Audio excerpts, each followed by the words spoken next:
नमस्कार, शिल्पांचल की खबरों में आपका स्वागत है। मैं हूं आपके साथ सोमनाथ तिवारी। रानीगंज के अंजुमन उर्दू गर्ल्स हाई स्कूल की पहली मंजिल के भवन का निर्माण आज से शुरू हो गया है। मौके पर पहुंचे रानीगंज के विधायक तापस बनर्जी ने कहा कि राज्य सरकार ने 28 लाख की राशि आसनसोल नगर निगम को 2.5 साल पहले ही मुहैया करा दी थी, लेकिन कोरोना की वजह से काम बाधित था।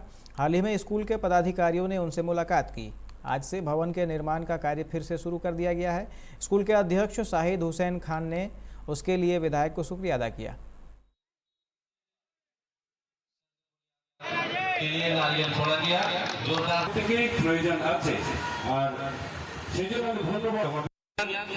উর্দু হাই স্কুল এই স্কুলের জন্য পশ্চিমবঙ্গ সরকার 28,37,000 টাকা একটা গ্র্যান্ট পাঠিয়েছিলেন আজ থেকে 2.5-3 বছর আগে। যেহেতু স্কুল নিজে করতে পারবে না, তাই টাকাটা কর্পোরেশনকে দিয়ে দেওয়া হয়েছিল করে দেওয়ার জন্য। তারপর আমরা জানেন করোনা চলে এলো, আমাদের বোর্ডটাও ডিজলভ হয়ে গেল, তারপর আবার জেনারেল ইলেকশন চলে এলো। স্বভাবতই ব্যাপারটা ধামাচাপা পড়ে, কিন্তু টাকা তো গভর্নমেন্ট পাঠিয়ে দিয়েছে, কাজটা তো তোমায় করতে হবে।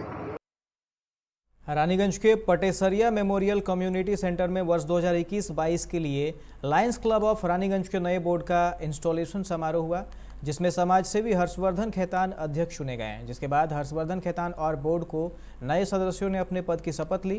हर्षवर्धन खेतान ने कहा कि पिछले 100 सालों में लायंस क्लब ने आंखों के इलाज पर खासा ध्यान दिया है। बड़े पैमाने पर आंखों के अस्पताल बनाए गए हैं। अब लायंस क्लब अगले 100 साल मधुमेह पर ध्यान देगा।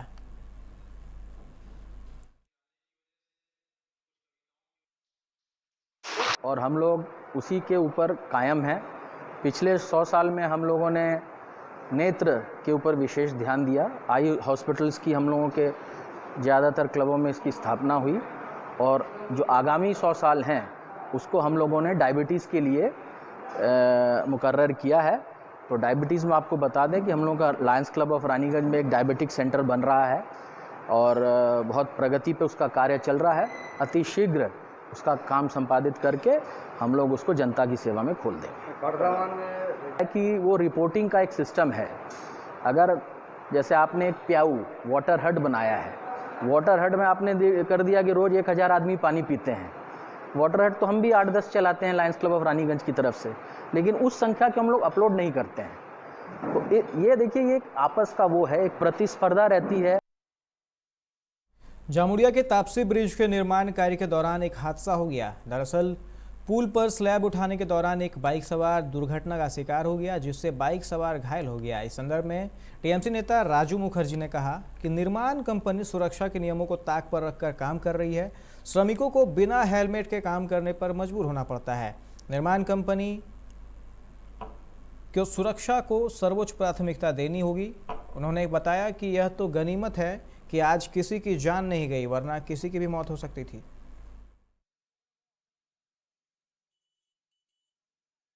আপনারা দেখতে পাচ্ছেন উপরে একটা স্ল্যাব উঠাছিল, তো এই বেল্টের মাধ্যমে স্ল্যাব উঠানো সম্ভব?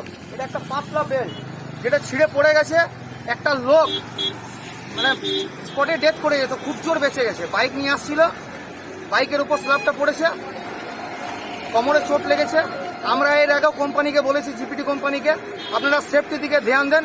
এরা কোনো রকম সরাও করেনি, এদের কোনো সেফটি নেই, বিনা হেলমেটে দেখি কাজ করছে।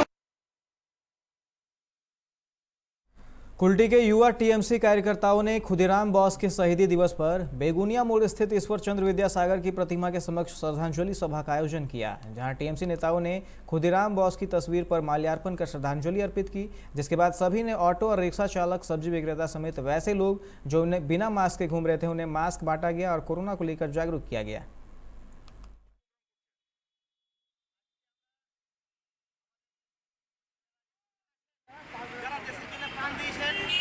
যারা পুলিশি আছেন, আছেন, আমাদের আছেন, তোমরা আছেন, আমাদের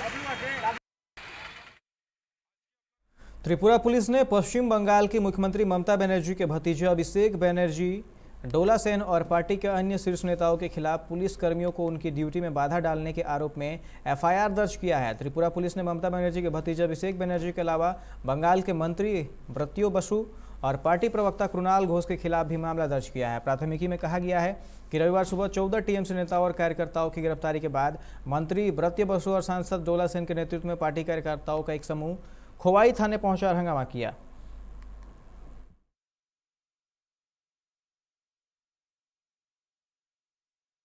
रानीगंज NH2 के किनारे बने एक गुमटी में बीती रात चोरों ने हाथ साफ कर लिया। गुमटी के मालिक फयाज एक दिव्यांग हैं और इसी गुमटी के सहारे अपना गुजारा करते थे। कल रात फयाज अपनी दुकान बंद कर घर चले गए थे।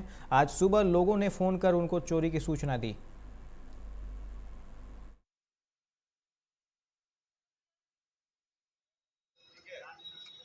चोरी हो गया है सर, और सामान वामान था, फुटका गुटका, साबुन सरफ, शैम्पू वैम्पूल था, बिस्कुट उस्कुट, चॉकलेट वॉकलेट सब था। जो कैश का पेटी उटी सब गायब है।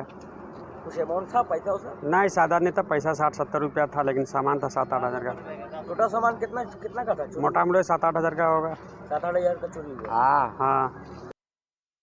बड़ाकर बस स्टैंड में आज किसी निजी विवाद के कारण एक पुत्र ने अपने पिता के सर पर पत्थर से हमला कर घायल कर दिया। स्थानीय लोगों ने पुलिस को घटना की सूचना दी, जिसके बाद मौके पर पहुंची पुलिस ने घायल को अस्पताल पहुंचाया। प्रत्यक्षदर्शियों ने बताया कि राजमिस्त्री नामक व्यक्ति अपने पुत्र से बस स्टैंड में किसी मुद्दे पर बातचीत कर रहा था। इस बीच दोनों में धक्का मुक्की होने लगी। तभी विवाद इतना बढ़ा कि पुत्र ने पास रखे ईंट के टुकड़े को पिता के सर पर मार दिया, जिससे पिता राजमिस्त्री घायल हो गए और सड़क पर गिर गए।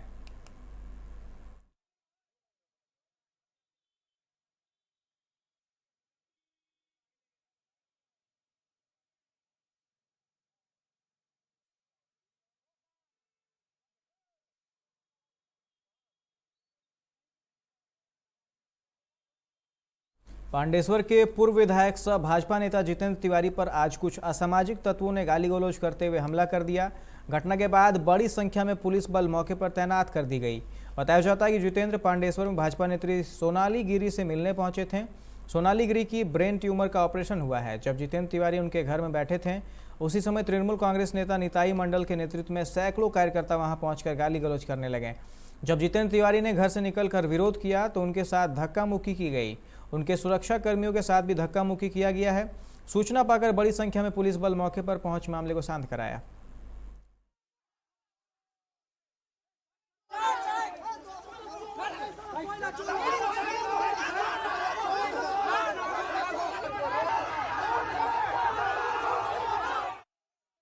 दुर्गापुर के विधान नगर के रीमेक स्ट्रीट इलाके में बीते 30 जुलाई को संदीप प्रताप राव नामक व्यवसायी के आवास पर हुए लाखों रुपए की चोरी मामले का पर्दाफाश करते हुए न्यू टाउनशिप थाना की पुलिस ने 2 स्वर्ण व्यवसायी समेत 7 अपराधियों को गिरफ्तार किया है। जांच के दौरान आरोपियों के पास से चोरी के 110 ग्राम सोने के जेवर, 350 ग्राम चांदी के वस्तु, एक LCD टीवी, 6 मोबाइल फोन, एक फोटो कैमरा सहित चोरी में उपयोग की जाने वाली कई हथियार बरामद किए गए हैं।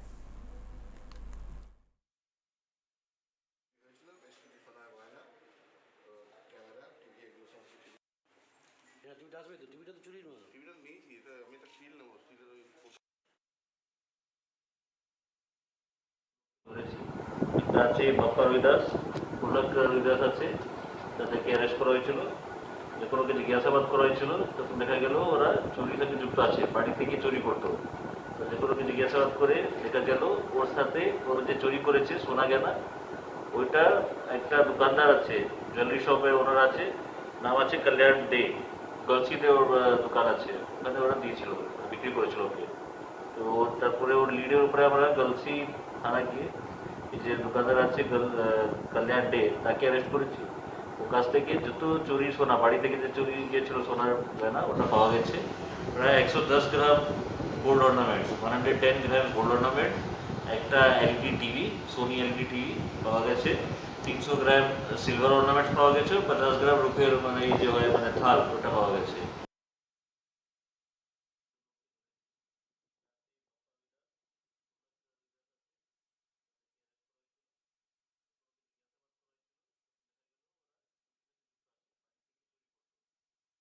आसनसोल नगर निगम ने बुधवार को डेंगू, मलेरिया, चिकनगुनिया जैसे गंभीर बीमारी से बचाव के लिए सभी 106 वार्डों के बोरो कार्यालय को कुल 4 लाख गप्पी मछली बीज का वितरण किया है। इस मछली डेंगू के लार्वे को पानी में ही चट कर जाता है, जिससे डेंगू, मलेरिया, चिकनगुनिया जैसे गंभीर बीमारी फैलने से रोका जा सकता है। इस वितरण कार्यक्रम के दौरान नगर निगम प्रशासक अमरनाथ चटर्जी, बोर्ड सदस्य अभिजीत घटक, कार्यपालक अभियंता कंचन कांति श्याम, सहायक अभियंता Abu Zafar, sanitary inspector KP Ghosh आदि उपस्थित हैं। अमरनाथ चटर्जी ने कहा कि डेंगू, मलेरिया, चिकनगुनिया से बचाव के लिए मच्छरों के लार्वे को नष्ट करना बहुत जरूरी है।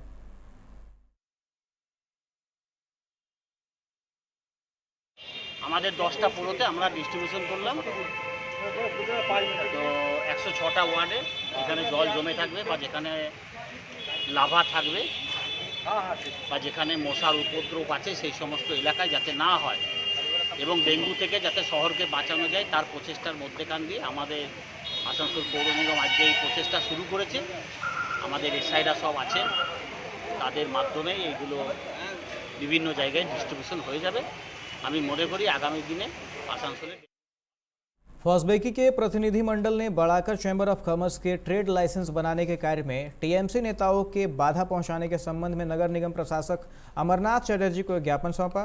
प्रतिनिधिमंडल में फॉस्बेकी के अध्यक्ष आरपी खेतान, सचिव सचिन राय, क्रेडाई के सचिव विनोद गुप्ता, बढ़ाकर चैम्बर ऑफ कॉमर्स के अध्यक्ष शिव कुमार अग्रवाल शामिल थे। आरपी खेतान ने कहा कि बढ़ाकर में ट्रेड लाइसेंस शिविर में टीएमसी नेताओं ने बाधा पहुंचाई, जिससे वहां पर ट्रेड लाइसेंस का काम बंद हो गया है, जिसके कारण बहुत से व्यापारियों को इससे परेशानियों का सामना करना पड़ रहा है। यह शिविर आगामी 14 अगस्त तक चलाने को था, लेकिन बीच में ही बंद हो गया। अमरनाथ चटर्जी ने आश्वासन देते हुए कहा कि बढ़ाकर में पुनः ट्रेड लाइसेंस का काम शुरू कर दिया जाएगा।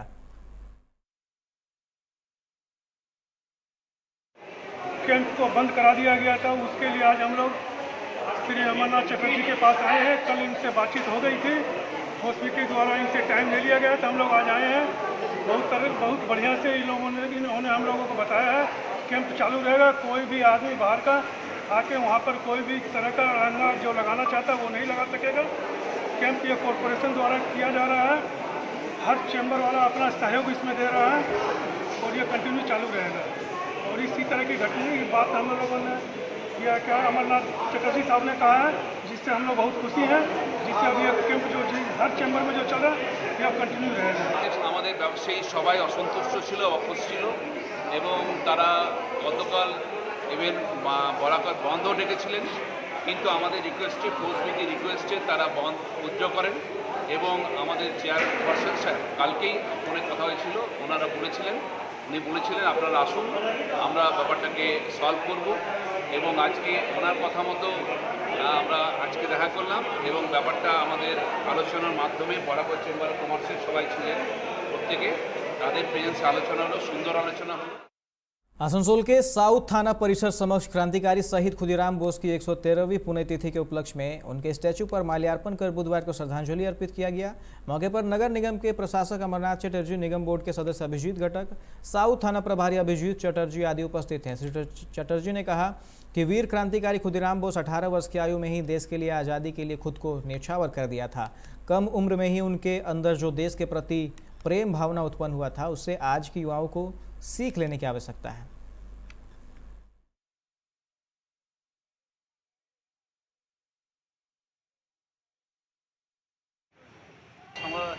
এবং সংস্কৃতি যে সমস্ত আত্মবলিদানী মানুষ আছেন এবং যাদের আত্মত্যাগ আছে এবং যারা সমাজসেবামূলক কাজ করে তাদের সকলকে শ্রদ্ধা নিবেদন করার একটা প্রয়াস আমরা শুরু করেছি এবং মমতা বন্দ্যোপাধ্যায় আমাদের শিখিয়েছেন। তো ক্ষুদিরামের জন্মদিন, বসুর জন্মদিনেও করেছি, আমরা মৃত্যুদিনেও করতে আজকে এখানে উপস্থিত হয়েছি। 113 বছর আগে উনি আত্মবলিদানের মধ্যেখান দিয়ে ফাঁসির মঞ্চে মাথা উঁচু করে আত্মবলিদান করে 1908 সালে ভারতবাসীর কাছে একটা সাহস জুগিয়ে দিয়ে গেছিলেন। तपसी पंचायत प्रधान सुशांत गोप की कुर्सी पर स्थानीय टीएमसी नेता राजू मुखर्जी के कथित तौर पर बैठने की तस्वीर सोशल मीडिया पर वायरल होने से विवाद खड़ा हो गया है। वहीं राजू मुखर्जी ने प्रधान की कुर्सी पर बैठने की बात से साफ इनकार कर दिया। उन्होंने कहा कि कल किसी जरूरी काम से पंचायत दफ्तर गए थे, वहां भारी भीड़ होने के कारण बैठने की जगह नहीं थी, इस वजह से वह एक कुर्सी पर बैठ गए। राजू मुखर्जी ने साफ कहा कि वह प्रधान की कुर्सी पर नहीं बल्कि बगल की एक कुर्सी पर बैठे थे। उन्होंने कहा कि उनको फंसाने के लिए इस तरह के आरोप लगाए जा रहे हैं। वहीं तापसी के भाजपा कर्मी मिथिलेश गिरी ने कहा कि टीएमसी के राज्य में कौन सा दफ्तर प्रशासनिक है और कौन सा दफ्तर पार्टी का है, इसका फर्क करना असंभव हो गया है। কালকে পঞ্চায়েতে আমরা গেছিলাম, একটা জরুরি বিষয় আলোচনা ছিল। আলোচনা সবাই আরো অনেকে উপস্থিত ছিলেন, আমাদের উপপ্রধান সাহেব ছিলেন, মেম্বাররা ছিলেন। তো চেয়ার লিমিটেড চেয়ার ছিল এখানে, তো চেয়ার কম ছিল, তো তারপরে আমাকে ওইখানে বসতে বলা হয়। তো এটা প্রধানের চেয়ার ছিল না, প্রধানের পাশে চেয়ার ছিল। তো এটা যেটা আমার উপর অভিযোগ লাগিয়েছে পুরোপুরি ভুল অভিযোগটা। আমি মোটামুটি 12টা থেকে 12টার পরে অফিসেই ছিলাম। 12টার পর আমি 2:10-15তে আমি খাবার খেতে আসি বাড়িতে। তারপর আবার খাবার খেয়ে যখন অফিস যাই, অফিস যাওয়ার আগে ওখানে লোকাল প্রচুর লোক ছিল, ছেলেও ছিল। আমি যেহেতু 2টা বেজে যায়, আমি বললাম খাবার খেয়ে আসছি। এখন দুয়ারে সরকারের জন্য অফিসে প্রচুর ভিড়ও হচ্ছে, তাই আমি খাবার খেয়ে আবার পুনরায় যাই। কাজের জন্য প্রধান এবং আরও কিছু ছেলে, পার্টির ছেলে, তারা এসেছিল অফিসে এবং আমিও ওখানে ছিলাম। তো ওইখানে পাশে তো চেয়ার থাকেই, সেই পাশে চেয়ারে রাজু মুখার্জি বসেছিল। তো এই পাশে চেয়ারে বসাতে এত হাইলাইट করার তো কোনো যুক্তি নাই। कुल्टी के केंदुआ बाजार मस्जिद कमेटी की ओर से दुकान बनाने के विरुद्ध थाना में लिखित शिकायत दर्ज कराया गया है। इस संबंध में मस्जिद कमेटी के लोगों ने बताया कि सब्जी बाजार जहां लगता है वहां लगभग 200 वर्षों से ईद का नमाज होता है, लेकिन अब इस जगह को घेर कर दुकान बनाया जा रहा है। यदि सभी इसी तरह दुकान बना लेंगे तो काफ़ी कठिनाई होगी। वहीं त्वरित कार्रवाई करते हुए कुल्टी पुलिस ने दुकान बनाने के कार्य को रोक दिया है।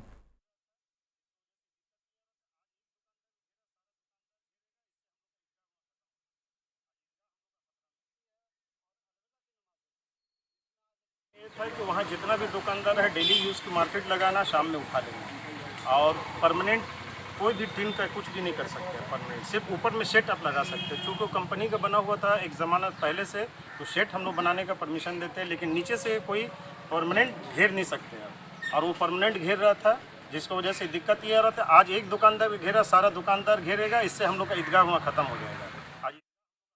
कोयला खदान श्रमिक कांग्रेस की ओर से चीनाकुड़ी 3 नंबर में गेट सभा का आयोजन किया गया। इस मौके पर मुख्य अतिथि के रूप में संगठन के महासचिव हरिराम सिंह, अध्यक्ष पारसनाथ नोनिया, कार्यकारी अध्यक्ष गिरिराज सिंह, दीपक पासवान, उमेश नोनिया, उपाध्यक्ष परमानंद समेत कई लोग सभा में शामिल हुए। विधायक हरिराम सिंह ने बीजेपी सरकार पर पश्चिम बंगाल के साथ सौतेला व्यवहार करने का आरोप लगाया। कहा कि यह ओछी राजनीति है।